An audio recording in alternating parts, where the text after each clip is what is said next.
ఉమ్మడి ఆంధ్రప్రదేశ్లో తీవ్ర సంచలనం సృష్టించిన బీఫార్మసీ విద్యార్థిని ఆయేషా మీరా హత్య కేసులో విజయవాడలోని సిబిఐ ప్రత్యేక కోర్టు కీలక ఆదేశాలు జారీ చేసింది.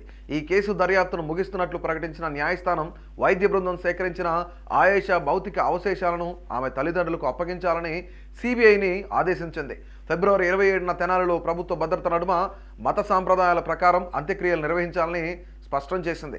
ఆయేషా హత్య కేసులో నిందితులను గుర్తించడానికి తగిన ఆధారాలు లభించలేదని సిబిఐ ఇటీవల కోర్టుకు తుది నివేదికను సమర్పించింది. ఈ నివేదికను తాజాగా న్యాయస్థానం ఆమోదించింది. దర్యాప్తులో భాగంగా సిబిఐ అధికారులు ఆయేషా మీరా మృతదేహానికి రెండోసారి పోస్టుమార్టం నిర్వహించారు. గాంధీ ఆసుపత్రి వైద్యుల అభిప్రాయం తీసుకున్న అనంతరం అవశేషాలను సిబిఐ కోర్టు ముందుంచారు. ఈ క్రమంలో తమ కుమార్తె అవశేషాలను అంత్యక్రియల నిమిత్తం తమకు అప్పగించాలని కోరుతూ ఆయేషా తల్లిదండ్రులు షంషాద్ బేగం, సయ్యద్ ఇక్బాల్ బాషా పిటిషన్ దాఖలు చేశారు.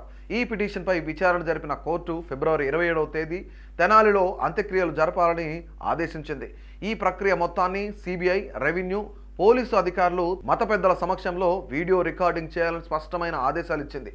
అవశేషాల తరలింపునకు ప్రత్యేక వాహనం, ఎస్కార్ట్ భద్రత కల్పించాలని ప్రభుత్వాన్ని ఆదేశించింది. 2007లో విజయవాడ సమీపంలోని ఇబ్రహీంపట్నంలో హాస్టల్లో ఆయేషా మీరా దారుణ హత్యకు గురైన విషయం తెలిసిందే.